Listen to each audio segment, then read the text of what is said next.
And so the first thing that we're going to be talking to today is a little bit about me, a little bit about ACAP, and then we're actually going to get into our experience session before I kind of touch upon some of the amazing initiatives that we do have at ACAP, kind of direct you towards some of our courses and things like that, and then direct you towards our course advisors who are here to answer your questions should you have any. If you have any questions regarding the material, please just do save them till the end. I'm one of those people where if I get interrupted, I can go on a tangent and we will be here for hours, which unfortunately I don't have. So please just save your questions until the end. So a little bit about me. As I said before, my name is Dr. John Whitehead.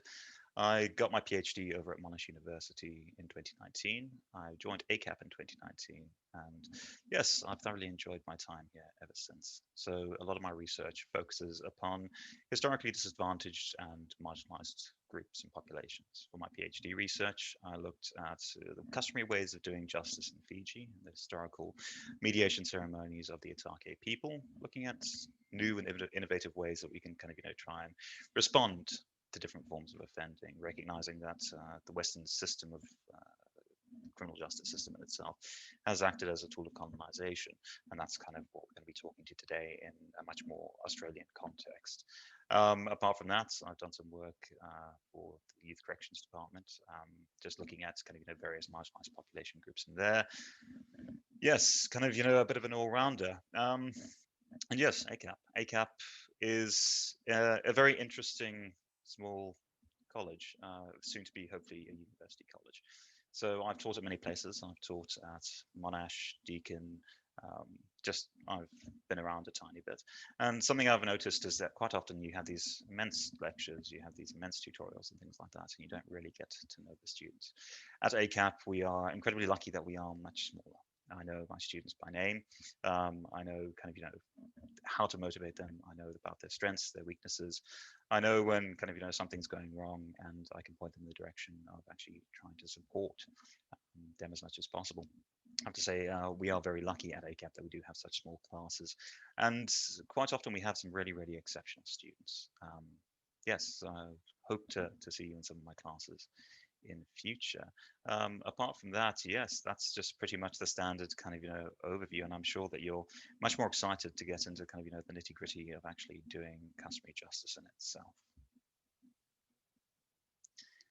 And so I'm sure, as you've read in the newspaper, there was recently an article about a author called John Scott, and he was up in the Torres Strait Islanders of the islands. He was kind of looking at the ways that the Torres Strait Islanders are actually doing justice, and he started to recognize that the Torres Strait Islanders were not as impacted by colonization as many other parts of Australia.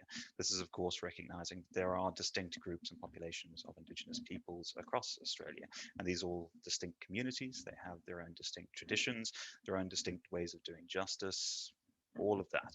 But unfortunately, we do tend to group them all together as just one overarching Aboriginal and Torres Strait Islander people. But Scott's up there in the Torres Strait Islands, started to try and think about this notion of access to justice, because there's not a huge amount of justice up in the Torres Strait Islands. There's not a huge amount of police posts. There's not a huge amount of magistrates' courts. And quite often when we lack this access to justice, what happens is that people start going back to the customary ways of actually doing justice for their community and for their peoples that have been used for hundreds of thousands of years. And so he started to kind of, investigate this. How is the community actually doing justice? And he started to talk to this notion of social capital, looking at the way that these traditional communities have been structured and the way that they've kind of, interacted with each other for thousands and thousands of years, well before colonization, and started to recognize that this form of justice in itself actually is working for the community up there. Not only is it doing justice for many people, but at the same time, it's actually building upon the traditional leaders' authority and creating a significant amount of social capital in itself. And because of this, it means that we are actually reinforcing the traditional structures of many individuals and many customary elders in those type of areas. But this is only one example kind of as a whole. Unfortunately, as we've seen across the rest of Australia, there has been continuous assaults on Indigenous culture, Indigenous traditions. And in many ways, this has become a tool of oppression for Westerners when they actually arrived within Australia. We, of course, need to recognize that when it comes to this notion of power, criminal justice is a way of a state projecting that power. It's the way of the state deciding what is right and what is wrong, and putting in place the tools to essentially create violence against the local population in itself, saying that we are the ones who are going to decide what is right for you and what is wrong for you. And in doing so, we are going to reinforce our legitimacy over that country. And this contrasts the way of doing justice that many Indigenous groups had across Australia. Instead, within that context, justice was quite often framed through the community as a whole. It was framed through the notion of norms within that small group or that small community. There was no overarching state to codify what is right and what is wrong. There was no overarching judge to decide, well, you are guilty and you are not guilty. Instead, there was the community deciding this is what we see as normal and acceptable within our community, and this is how we are going to be doing justice. This is not to say that it wasn't sometimes quite punitive justice. There was the death penalty, and in some of my research with kind of indigenous populations in the Pacific Islands, some of the punishments were quite severe. There was whipping people with stingray skins, which, as you can imagine, was incredibly painful. But it was a different form of justice, and a justice that was very located to that population, their culture, their oral tradition, and the needs of that community in itself. And quite often, this justice was led by the traditional leaders. The traditional leaders were the ones who knew about their community. They had a knowledge of familiar relationships, a knowledge of the hierarchies within that community, and a knowledge of how to actually ensure that peace was maintained within that community. And so, by essentially creating this discourse of justice, this westernization of justice within Australia, we have in some ways, well, we have furthered the colonization of the Aboriginal and Torres Strait Islander peoples who traditionally owned the land. Moreover, think about the discourse that we use when it comes to the Western criminal justice system. This is highly formalized. This is highly structured. It's highly rigid. We need to address magistrates in certain ways. We need to address the court in certain ways. And now imagine that you are an Indigenous person who's coming before that court for the first time, who has done justice in a completely different way, who doesn't know about those structures and that discourse, who has a completely different conceptualization of notions of guilt and innocence. And think about the fear and the the unfortunate impact that this is going to have on your own culture, the fact that you cannot actually practice your own forms of justice. And we see this impact today. So we know that Aboriginal and Torres Strait Islanders make up 2% of the Australian population. However, they make up 27% of the incarcerated population, meaning that they are incarcerated at way higher rates than any other group within Australia. And this has a lot to do with the way that our criminal justice system works. The institutionalized racism that we see across society when it comes to Indigenous Australians, the fact that many Indigenous Australians are in disadvantaged social areas, and they do have intergenerational trauma from the loss of the land and from the colonization that was created by the British, but also by the British justice system. The fact that they can no longer practice their culture through actually doing justice, the fact that their oral tradition is not represented within the Western criminal justice system in itself. Two completely different and contrasting ideals as a whole. And now think to this notion of kind of how we can potentially restore that justice. It's intrinsically problematic because in many ways we've actually started to colonize people's minds. And that I'm saying that as a British person. We have colonized people's Maybe you minds. could have another pass out of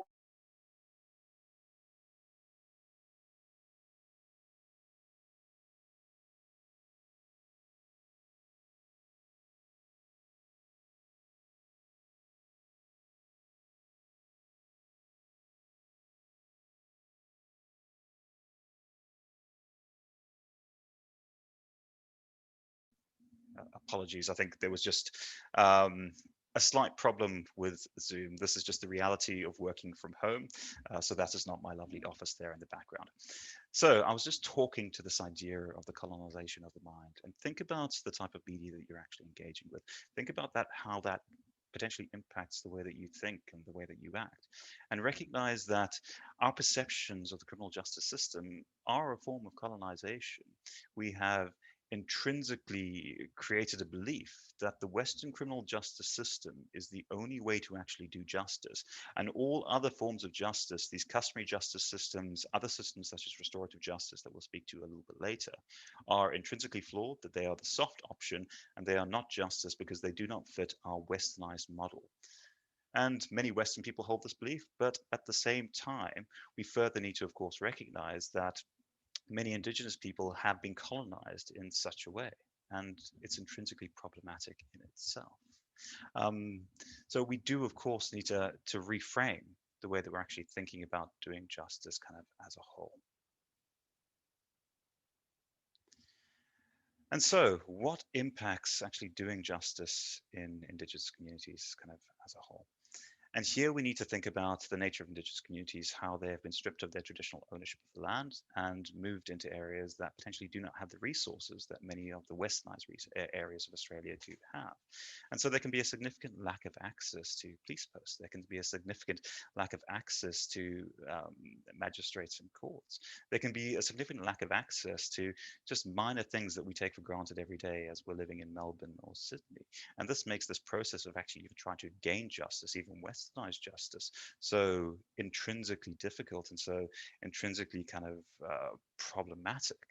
So we do, of course, need to recognize that. And I do know that we've got a question in the chat box talking about acknowledgement. I was going to hold kind of like the acknowledgement right towards the end, just because we're talking about, I think, quite problematic ideals surrounding colonization. And I'd rather leave that acknowledgement right to the end where we talk about actually reinstating traditional justice. So I do apologize that I didn't put that right at the front. Yeah. So this notion of kind of, a lack of access to justice is so incredibly challenging. And so how do we kind of, reframe that? How do we uh, redo justice within this context where we do have areas that just do not have access to what we consider to be basic services of justice? And the most effective and simple way of actually doing this is starting to reinstate traditional authority within these communities, when we look to the local hierarchies in itself and where we start to recognize that traditional ownership and traditional elders are sometimes the best people to actually do justice because they have an awareness of the community in itself. They have an awareness of what's going on and potentially what is needed to be done to do justice. Maybe a punitive outcome such as imprisonment and things like that is not in the community's best interest. Instead, maybe reintegrating that person into the community is the best way to actually achieve justice for the community as a whole and achieve justice for the victim and the offender at the same time. Moreover, we need to, of course, recognize that quite often the Western criminal justice system and the discourses of Western justice in itself do lead to intergenerational disadvantage and they do lead to intergenerational trauma. We need to recognize that due to high incarceration rates, we have many Indigenous youths who are growing up without parents. And this is obviously going to lead to some form of intergenerational trauma. And quite often what we find is that this does lead to lower socioeconomic status. This is obviously quite problematic because we're essentially entrenching Indigenous peoples into various forms of disadvantage, and then we are penalizing them for that disadvantage. This is something that we see kind of, across all states as a whole. We see laws that are put in place, such as up in the Northern Territory with the recent curfew laws, which specifically target Indigenous youths because these are seen as particularly deviant, because these are seen as out of control, these are seen as not being parented. And it's so incredibly problematic that we do have such targeted laws in itself, all again part of this wider Western criminal justice system.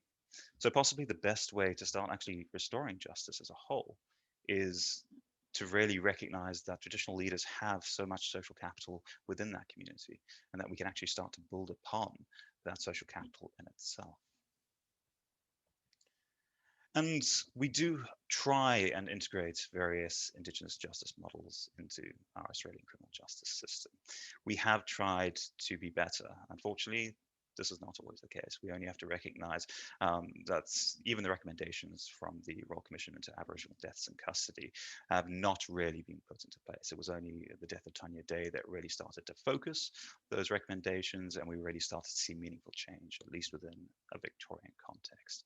But before this, we did see the Western criminal justice system actually trying to integrate various traditional practices and customary justice into the way that we do Western justice in itself. This is not intrinsically bad. It's not intrinsically problematic. What it is in some ways a bastardization of customary justice so that white people can feel very good about themselves by saying that we've integrated these ideas into our Western criminal justice system. Aren't we actually great? And the fundamental problem with these models is that they have not impacted recidivism. We might see less kind of, Indigenous Australians going into incarceration, but we're still seeing them reoffend. And once they do reoffend, we're still seeing them then incarcerated on the second offense.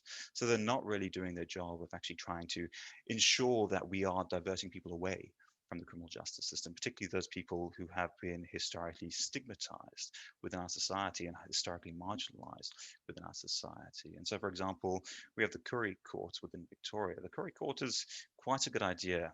Unlike the Western criminal justice system, which is all based upon notions of power, discourses of power, which have a judge sitting above the offender, which use legalistic language that nobody can really understand except the lawyers and the judge and themselves. Instead, what we see within the Curry Court is everybody essentially sitting around a table.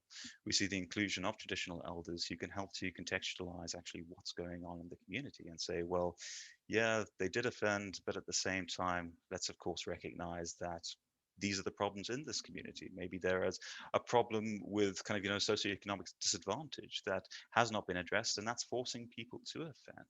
And so it creates an opportunity to try and divert people away from the traditional criminal justice system. Unfortunately, to go through this process, the offender actually has to plead guilty in the first place. So are we actually really doing justice in any way?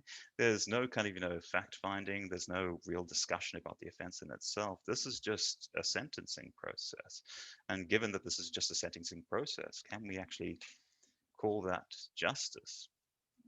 Then we have circle sentencing. So this is a New South Wales practice, and it is incredibly beneficial. It's based off kind of the traditional discourse of yarning, so this wider discussion process to try and find the truth, but at the same time trying to really understand what happened for the offense, and in doing so really trying to contextualize what the best approach is when it comes to the sentence in itself. Again, really problematic that the offender actually has to plead guilty when it comes to going through that circle sentencing process.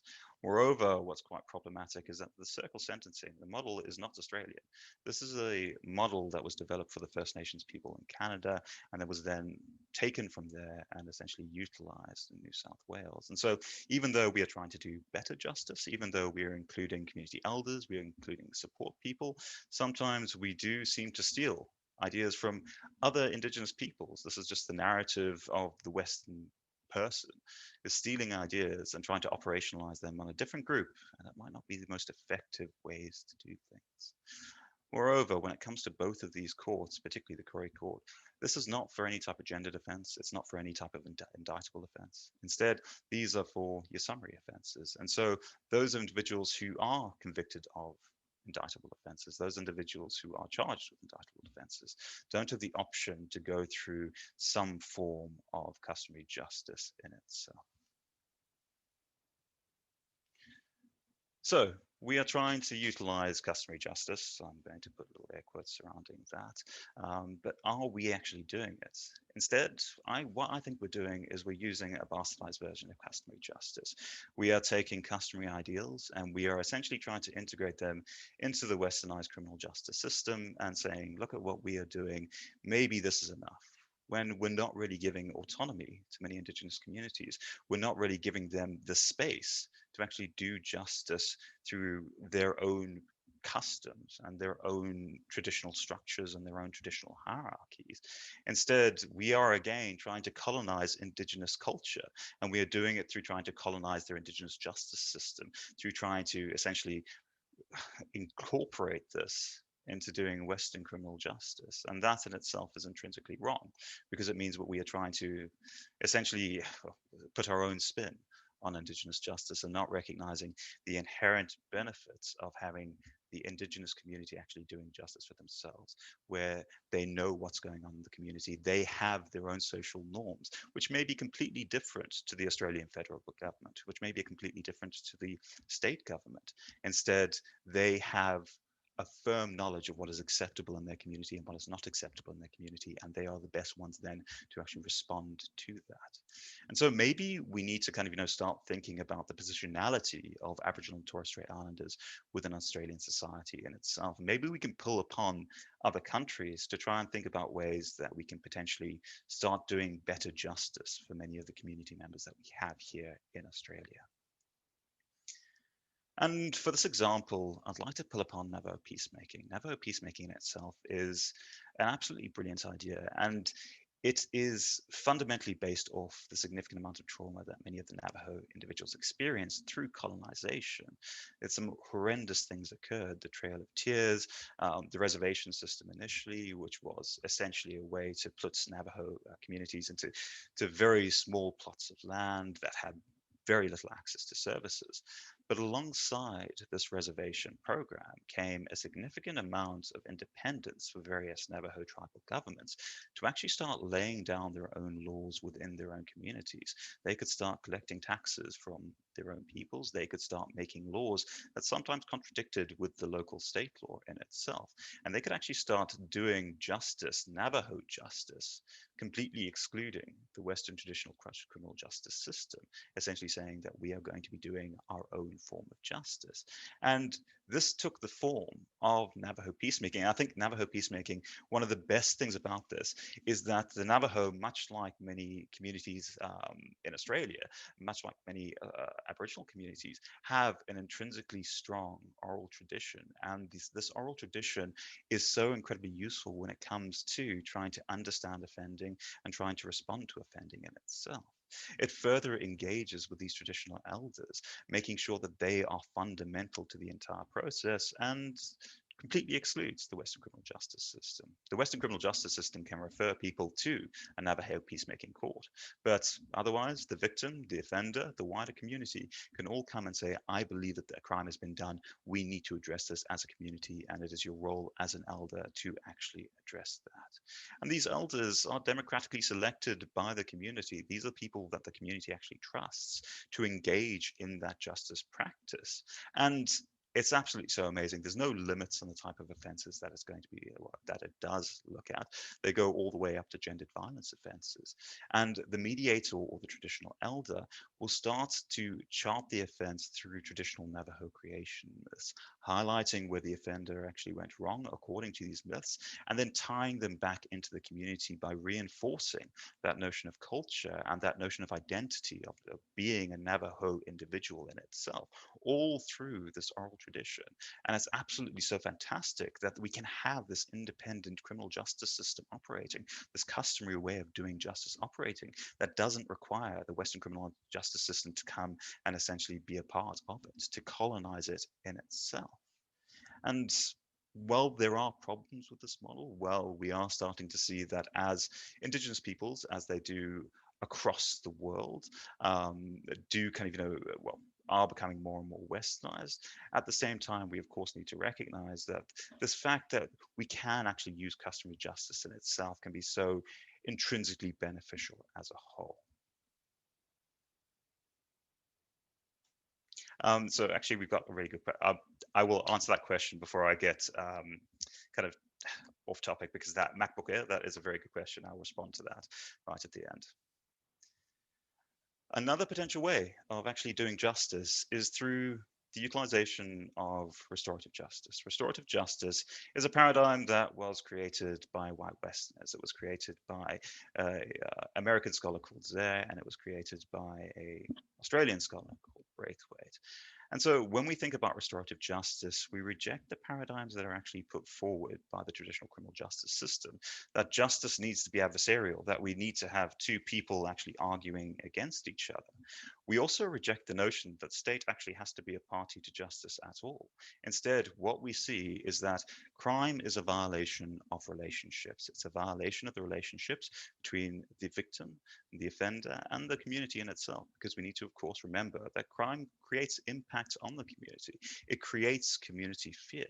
And in creating community fear, the community needs to be a part of actually doing justice. So the restorative process in itself is actually quite interesting because we don't need any type of formal mediation. In fact, many forms of customary justice use a restorative ideal in the first place, where we have a meeting between the victim and the offender. The victim is provided a space where they can speak their truth and speak their narrative. They can talk to what's happened to them and the actual impacts on them. And this is very different from the Western criminal justice system. The Western criminal justice system typically objectifies victims. It typically sees victims as something that could be used as evidence and then essentially thrown away. But here we have the victim taking a pivotal role within the criminal justice process and the restorative justice process. And what studies have found through this restorative justice process is that providing that space for the victim to actually talk about what happened to them, to talk about the impacts upon them, actually promotes a significant amount of healing. It's almost like having talk therapy when you go and see a psychotherapist. That's what's happening during this justice process. But alongside that, we have the offender there. We have the offender who can then kind of, contextualize the offense and kind of why they committed that offense. Maybe they were under significant amounts of strain. Maybe they were starving and they had to steal from that individual. And this helps to not only promote shame within the offender because they're being confronted by the victim, the person that they have wronged, but at the same time, it helps the victim to understand that potentially they weren't specifically targeted. Instead, they were just a target of opportunity, and that can help the victim feel a lot safer alongside the community, because then the community's there to try and understand how they can better support both the victim and the offender. So we don't engage in victim blaming. Instead, what we do is say, well, we acknowledge that that person is the victim, and we need to make sure that they are a part of the community and we support them and lift them up wherever possible. We further need to kind of, look at the offender and say what went wrong and identify those problems in our community that we can potentially address. And alongside this, we have Braithwaite's reintegrative shaming. And this was a really novel idea that was put forward by Braithwaite. He went to New Zealand and he engaged with a lot of Maori communities. And he was kind of, how do you do justice? I want to learn about Maori customary justice. And what he found was absolutely spectacular is that shame is such an important part when it comes to responding to offending within Maori culture.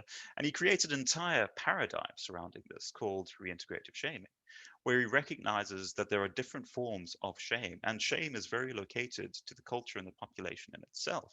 So as an individual from a mixed cultural background, I'm going to have a certain form of shame, and that's going to be completely different to your form of shame because we are from different symbolic constructions of the world, different backgrounds and cultures that make us to be so incredibly unique. But essentially, he pulled upon this idea of shame, and he said the problem with our society is that we have, well, stigmatizing shame. When somebody offends, we essentially put them before the criminal justice system. The criminal justice system then actually denounces them, and then we push them away from society. They're not allowed to get jobs, or they struggle to get jobs. We essentially see them as intrinsically problematic as a whole. And because of that, offenders are essentially pushed beyond the boundaries of society, and they have no real choice but to offend again because they can't find gainful employment. They might not be able to access the resources that many other individuals access. So what Braithwaite said that we needed to do was to start thinking through a communitarian mindset. Because when we look at many cultures across the globe, we know that they are communitarian, that rather than the individualistic Western perspective that is shared within our criminal justice system, we instead see that it's all about support for the community. It's all about support for one another. And in these communitarian societies, shame takes on a very different format. Instead of this disintegrative shaming or stigmatizing shaming, Braithwaite looked at it and said, well, it's actually quite reintegrative, where yes, the bad behavior is shamed. And by shaming that bad behavior, we help to reinforce community morals, community norms, and all of these different ideals. But at the same time, we don't shame the offender. Instead, we try and reintegrate the offender back into the community. They know what they've done is wrong because we've shamed the behavior, but the offender themselves is not intrinsically wrong. They're not intrinsically deviant. They are a part of the community, and there is something in the community that then made them offend. So we need to address that problematic criminogenic risk factor rather than throw the offender away as a whole. And onto another idea, and I know that there has been quite a lot of talk in Victoria about a historic truth-telling commission. I think that is an amazing first step. I think it's absolutely brilliant that progress is being made when it comes to treaties with the Indigenous peoples of Australia. And I hope to see, rather than kind of this larger recognition of Aboriginal and Torres Strait Islander, a recognition of the individual communities and the individual groups who have been marginalised by different colonization efforts kind of across Australia. That would be ideal. And what's really beneficial about this historic truth-telling commission is that, again, it's engaging in this notion of this oral tradition, this idea that we can start to find the truth through utilizing kind of traditional ways of doing discourse and traditional ways of doing text and speech and all of that. But maybe that's just not enough. Maybe just creating this historical record is not enough, because there has been such a huge impact upon our Aboriginal and Torres Strait Islander peoples across Australia. I mean, we only have to think about the case of Tasmania, where many of the Aboriginal communities were almost completely wiped out or were shipped off to New South Wales, therefore losing their traditional homeland. And by integrating into the Aboriginal communities in New South Wales, have lost a significant amount of their culture at the same time. Really, really problematic. So maybe we do need to take it further. And one idea of how we can do that is through potentially looking at a Truth and Reconciliation Commission. This is an idea that was operationalized as a response to apartheid. So apartheid was the forced segregation of the Black community and the white community in South Africa. It was really, really problematic. It was incredibly brutal. You had individuals who couldn't go into certain areas without passports. You had family members of struggle heroes disappearing in the middle of the night. And the apartheid regime was just disgusting as a whole.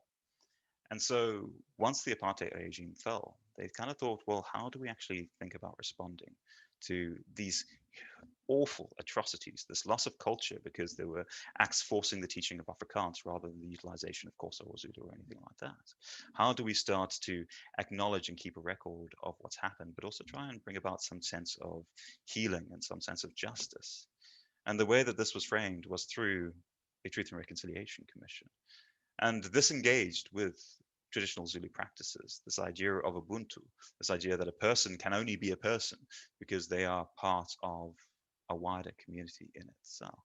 And maybe this is something that could actually work within an Australian context, because we are still seeing attacks upon Aboriginal and Torres Strait Islander communities. We are seeing large mining corporations such as Adani destroying traditional artifacts and traditional history. And there should be some type of punishment for that. There should be at least some type of recognition of wrongdoing, that we can then say, well, you've done wrong, don't do that again, and hopefully have some type of fines, some type of reparations for the actual community there in itself. But this can dig so much deeper. It can start talking to the residential Catholic schools that destroyed community and destroyed culture. And as I spoke to before, started to colonize the mind with Western ideals when the local ideals of that community were perfect. They were ideal for that community, really. Um, but alongside that, what's so important about actually having a Truth and Reconciliation Commission is that providing a space for people to tell their stories, providing a space for the community to actually come together and talk to what has happened to them, can be so incredibly healing to the actual wider community in itself. It can make the community feel like action is actually being taken, and it can promote healing. It promotes a historical record. It utilizes oral tradition, which is very important to many Aboriginal and Torres Strait Islander communities across Australia. It might be the ideal thing. And even going further than that is that Truth and Reconciliation Commissions are not only utilized in South Africa, or were not only utilized in South Africa. They have been used for genocidal atrocities across the world, including the Bosnian-Serbian crisis, Yugoslavia, etc. This can be the model that finally recognizes the intrinsic genocide of many Aboriginal and Torres Strait Islander peoples, and in doing so, actually creates global recognition of what the colonizers actually did to many communities here within Australia in itself. But the problem is that this is just a model for trying to promote healing. It's trying to promote recognition. It's trying to create a history. Will it actually do anything? What we saw with the Truth and Reconciliation Commission is, well, many of the offenders were alive, and so they were granted amnesty. And is that actually doing justice in itself? maybe justice for many communities is not really about having somebody incarcerated. Maybe it's about healing. Maybe it's about recognition. Maybe it's about reparations. And maybe it's about having that historical record keeping so that Adani can't claim that they didn't know that there were artifacts in a certain mine, and that there's actually real punishment when the birthing trees and things like that are actually cut down. So, at our conclusion, when we think about language and culture, this is intrinsically tied to the discourse of criminal justice. Westernized language and culture has been a tool of oppression, and this has been through the actual criminal justice system in itself. And even the current Australian criminal justice system is intrinsically a tool of oppression. It is a tool of oppression because we can see that it disproportionately targets Indigenous Australians. It disproportionately sends these individuals into prison and continues the cycle of incarceration, the cycle of disadvantage, and quite often continues the institutionalized racism in our society as well. And there are fundamental problems with our government that we do need to address. We need to recognize that maybe having Tony Abbott as the Minister for Indigenous Affairs is an absolutely appalling idea, because that position should be held by an Indigenous person who understands what's actually going on in the community. And I suppose that's one way that we can kind of, spark change, is that we can actually hold both our local governments and also kind of the federal government a little bit more accountable when it comes to actually doing justice for Indigenous peoples across Australia. We can go out into the streets and we can protest when we see Adani unfortunately blowing up mines and things like that, because they just don't, blowing up artifacts because they just don't care. And so we can actually start trying to push forward.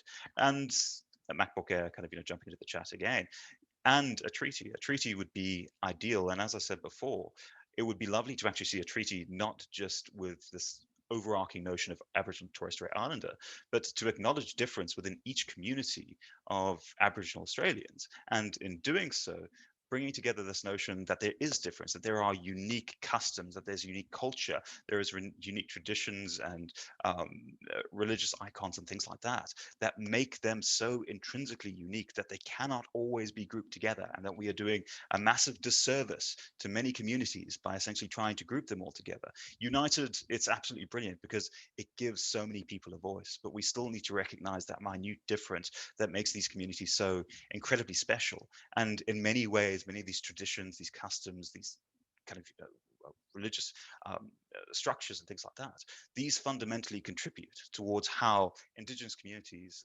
across the world and within Australia actually do justice in itself. And we do see Indigenous practices kind of, across the world. We see independent Indigenous practices. Unfortunately, we don't really see those within an Australian context. And this is very unfortunate. And it really ties back to the level of desecration of Indigenous culture that we actually saw within Australia. Many other countries did not experience the same loss of culture and the same genocidal destruction that Australian Aboriginal and Torres Strait Islander individuals actually did experience. And so actually trying to rebuild that culture, rebuild that notion of justice, rebuild language is so intrinsically important to try and do justice the Aboriginal and Torres Strait Islander way, or the community way, for each of these different kind of, communities and groups kind of in itself. But we are going to run into challenges because the world is becoming more westernized. The media that we consume is intrinsically westernized. We watch the latest Marvel movies, and this is all instilling a westernized discourse actually within us. It is making us think that we need to be Western, that this is the only appropriate way of actually doing justice in itself. We watch the CSIs and we think that, every police station has a lovely little crime scene lab attached to it and all of that. This is a Western discourse that is being spread.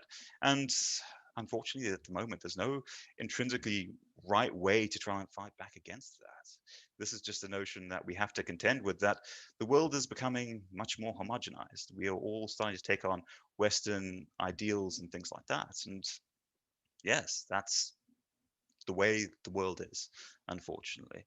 What's absolutely amazing, though, is that we still have, and when I was doing my research in Fiji, I engaged a lot with these communities, these traditional outposts of culture, these outposts that maybe don't have kind of, firm ties to the, the westernized kind of, mega cities of certain locations, these small island communities that still practice customary justice. And it's amazing to go there and actually just see this communitarian kind of, aspect towards it in itself. But we also need to think about kind of, wider genocide and wider oppression of Indigenous Australians. And maybe this kind of, historic truth-telling commission just isn't enough, because that's just record keeping. Record keeping in itself can help with healing, but we further need to think about, is this actually going to be doing justice for many Indigenous communities across Australia? And how can we do justice given the significant loss of culture that has kind of, occurred across Australia in itself? And so, again, I'd like to apologize for not doing acknowledgement of the land right at the beginning of the topic. I thought, given the nature of the topic, it would better suit here, where we say that we are pushing for some form of justice. We are pushing for some form of recognition. And we're pushing for recognition of, well, individual communities. And this is something that the Acknowledgement of Country does particularly well, because it doesn't speak to, well, I am on the land of the Aboriginal and Torres Strait Islander people. It speaks to, I am on the land of the Wurundjeri and Wathaurong people, who are the traditional owners of Melton. And so I recognize that these are distinct communities. These are communities that have their own customs, cultures, and that's what makes it so intrinsically innovative, if we could just start to revitalize the justice practices that many of these communities actually use in themselves. So that is what I have for you today. So I'm just gonna, well, I'll answer your questions a little bit later, because I do really want to get to MacBook Air's question before I go slightly off topic. But I just want to kind of take you through a couple more slides before we get onto the questions in itself. So, talking about other marginalized populations, at ACAP, we are very proud that we have a driving identifier of diversity. We have a driving force behind us, driving committees behind us that really focus on this notion of diversity and being as welcoming a place as possible for anybody, regardless of your identity, regardless of your cultural background or anything like that. We want you to feel comfortable at ACAP. We want you to feel like you belong at ACAP. We want you to be a part of the family in itself at ACAP, because as I said right at the beginning of this experience session, I get to know my students. I love my students. My students sometimes love me, not particularly when they get a bad mark or something like that, but we all kind of, want to be one big happy family. And we have driving committees here at ACAP that are really trying to do that and have pushed some really amazing initiatives within our organization in itself. So you'll see that our student advisors that we have for you there in the actual chats, they all have kind of, their preferred gendered pronouns as a part of their signature. This is something that we all at ACAP are doing to make sure that people feel comfortable and make sure that people are not misgendered during the lecture and tutorial process. Alongside that, we are putting in place initiatives to make sure that our internal processes, our internal lists, etc., don't utilize things such as dead names. Instead, they represent the individual actually on the ground. And this is all really driven by a colleague of mine, Dr. Rachel Joy. He was an absolute pleasure to work with as she just takes our victimology unit and things like that. But some really kind of amazing initiatives trying to make as inclusive a space as possible. And it's one of the reasons that I'm very, very proud to kind of, work at ACAP. Our smaller structure allows us to kind of, push these changes through a lot more quickly and make people feel a lot more welcome and accepted at ACAP. And so on to our courses. Our courses, well, they vary depending on what you kind of, want to do. So we do have a double degree, so you can combine criminology with psychological sciences. This is for all of you who kind of want to become criminal profilers and stuff like that. And then in your first lecture of theoretical criminology, I will tear down why being a criminal profiler is a really, really bad idea and how that's all just pseudoscience as a whole. But potentially that's the direction that you kind of want to take. You can ignore me and you can do our psychological science and criminology bachelor. I know students, well, we do have a large amount of students who do that. They thoroughly enjoy having this kind of, amalgamation and these contrasting ideas quite often. Psychology is a very positivistic discipline. Criminology is a very kind of subjective discipline. It's all about notions of oppression, identity, things like that. And having kind of both perspectives can be so incredibly beneficial in itself. You can do a bachelor degree or you can do an associate's degree. So obviously an associate's degree, you'll kind of, streamline your pathway. You won't take as many units, but it does get you out a little bit sooner. But you can do the full bachelor's degree, which is, what I recommend to people, because it allows you to engage with a lot more units, a lot more electives. You get to do international criminal justice, where we actually talk about kind of, truth and reconciliation commissions. We talk about other forms of indigenous justice, such as Gracchus courts or grass courts, and how those were used as a response to the Rwandan genocide and things like that. Really, really amazing courses in itself. And we do innovative justice, where we talk a lot more about how we can try and do better justice for indigenous peoples across the world, not just within Australia. Um, and we really kind of try and talk to the wide world of criminology. So in theoretical criminology, we talk to kind of why people are committing crimes. Is it because people are just born evil, or is it potentially because they're under significant amounts of strain? Is it because of historical oppression and things like that? How can we really structure this notion of kind of why people are committing crime? Because of course, if we can understand why people are actually committing crime, then we can start to tailor our responses towards that, and we can start to maybe reflect upon the criminal justice system, maybe say it doesn't always do the job that it needs to do. Maybe the criminal justice system is a tool of violence that's used by the state to push its own agenda, if we take quite a Marxist and very critical look at that. We look at specific types of crime. So we've got experts from a wide variety of different kind of research backgrounds. We've got Dr. Daphne Choi. So her research really focuses upon incarceration, looking at ways that we can better attune rehabilitation programs. We've got not yet doctor, he's working on his PhD, but Matthew Thurgood, his stuff focuses upon terrorism. We've got Dr. Rachel Joy, focused upon again Indigenous justice, but looking much farther into the history of kind of Australia in itself. We have myself, so that's customary justice around the Pacific region and stuff like that. Yes, a wide variety of specialties, and if we don't have somebody who specializes in something, we bring it in. So I know for my cybercrime units, I quite often pull upon my old supervisor, Dr. Lennon Chang, to be like, well, can you give them a quick lecture on this, because you are the expert on that. So it's actually quite great. And a lot of our students really enjoy our criminology courses. They find it fascinating. They find it quite fun. And also they find it quite controversial, because we do have debates in class about what we think about what's causing crime and things like that, which can be so incredibly interesting. So how to apply to study at ACAP. This is outside of my realm of experience. You do have your student advisors in the chat window, so if you're interested, just give them a quick chat. My background has suddenly changed for some unknown reason, but I think the library looks better. Have a bit of a chat with our course advisors. You can always contact them via our website, via phone and via email. I think they can tell me if I'm wrong. And yes, we've got that little post there in the chat window in itself. Apart from that, we have another ACAP experience session. Can you twist and manipulate an eyewitness testimony? So here we have Professor John Rees starting to cross into territory that's covered by criminologists. So I'll have to have a word with him later in the week when we see each other. But I really would encourage you to go and have a bit of a watch of that. Professor John Rees is an amazing scholar, but he's also one of the funniest people that I know. And he has such amazing stories in itself. So we're going to move on to our additional question. So if you do have a question, please feel free to start typing away. I want to focus upon this question from MacBook Air that I saw during the presentation. I was very tempted to kind of go off tangent about. So it's saying, I understand this is a case study example, but didn't you say that taking from other Indigenous peoples is quite problematic? And yes, it is very, very problematic. But I think as problematic as the original formation of these federal reserves actually was, through the Trail of Tears, through kind of trying to essentially force Navajo people and other First Nations people of America onto kind of unwanted land, essentially. It provided a space and created almost a pseudo nation where they could kind of do their own form of justice, collect their own form of taxes and things like that.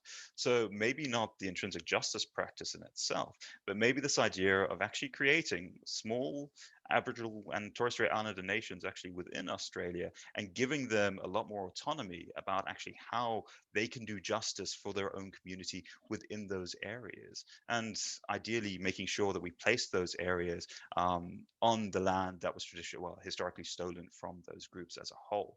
So maybe not tying in the entire justice practice, but rather demonstrating how this independence can really lead to located and customary justice for the community in itself. Yes. So thank you very much, everybody. Um, do we have any other questions? I'm happy to talk about this all day. I love talking about this stuff. Like I said, I did my PhD research in Fiji. I worked really closely with the Ministry of Itoki Affairs. I specifically designed it so that we would have uh, Itoke kind of discursive practices in the methodology. So it's much like yarning, but it's called talanoa. So I'm this is my bread and butter. I really like talking about it. So if you have any questions, like, please jump in. Um, so any initial thoughts on whether the voice of Parliament called for the Uluru Statement from the Heart could have any impact on restoring justice practice for Indigenous communities? Unfortunately, I don't think that at the moment there's anything that we can really do to try and restore Indigenous customary justice across Australia. The problem is that the westernized criminal justice system has become so overarching that unfortunately people don't respect many forms of customary justice that are actually being done within Australia.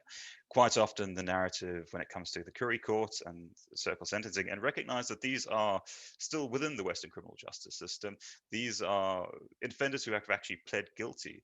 This is still considered to be the soft option, and quite often the institutionalized racist narrative of the Australian media comes forward and saying, "Oh, look, we're doing kind of different justice for Indigenous Australians. This isn't right, etc., etc." Just the usual kind of right-wing talking points. Um, but the problem is that a large proportion of the actual public in themselves see this as the soft option. They see it as kind of not clamping down on what they perceive as you know a criminal population as a whole.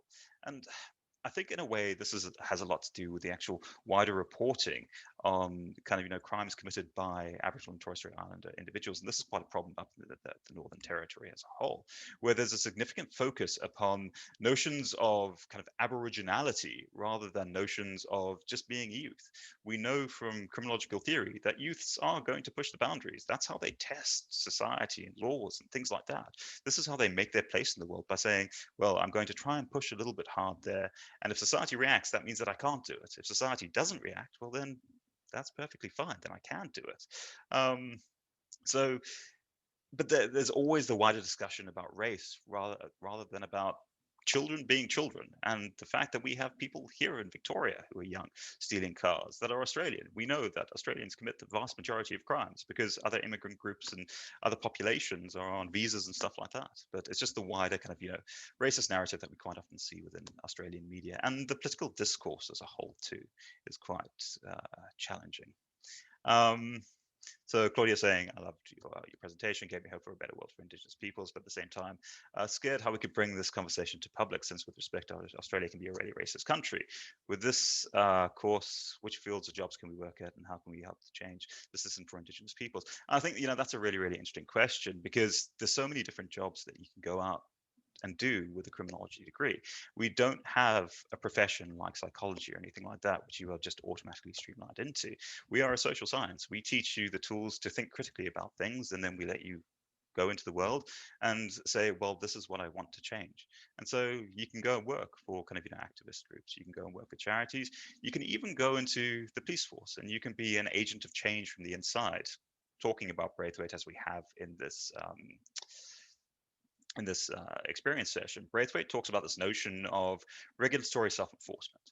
And so the fact is that no matter how much we fine organizations, they're always going to break the law, because that's just considered to be the cost of doing business. The way that we can actually start to do real change in society and real change in organizations is by having good cultural actors at all levels of the organization in itself. And that then over time really starts to change the wider narrative towards good actions. And so maybe being critical, wanting to change things, and going to the police force can be a really good thing, because it means you're instituting that change from the inside. Maybe you can go and work in corrections and think, well, what are wrong with our rehabilitation programs? We use the What Works model, which is a westernized model. It was developed in America and Europe. That doesn't fit our located population. That doesn't even fit the located European Australian population, because we've got a different cultural contextualization here to England and America. But we use it here because it's considered best practice, because it was developed in Europe. And that's just the way society is. So you get so many different jobs that you can potentially do. Um, yes, the sky's the limit. And you can always go on to do research and things like that, should you choose to. I always really encourage my students to go on, do their honors year, potentially do a master's, PhD, whatever they feel like. We don't have an honors course at ACAP, but I do try and put them in contact with scholars who would kind of, fit the projects that they want to do. Um, any other questions or thoughts or anything like that?